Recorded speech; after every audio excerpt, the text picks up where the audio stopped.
كفاه وكفى بالله حسيبا ووكيلا. يا أيها الذين آمنوا اتقوا الله حق تقاته ولا تموتن إلا وأنتم مسلمون.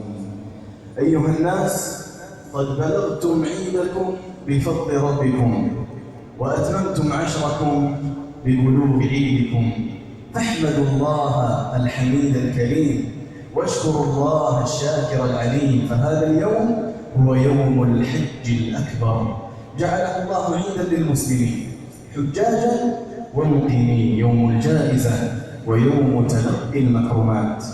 فبعد أن اطلع الله سبحانه وتعالى على عباده يوم عرفة حاجهم وصائمهم، وارتحلت إليه دعواتهم ممتلئة بالحاجة والرجاء، ارتضى الله سبحانه وتعالى لهم الفرح والبهجة والسرور في هذا اليوم العظيم.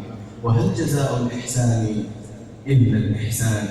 الله أكبر، الله أكبر، الله أكبر، لا إله إلا الله، الله أكبر، الله أكبر ولله الحمد.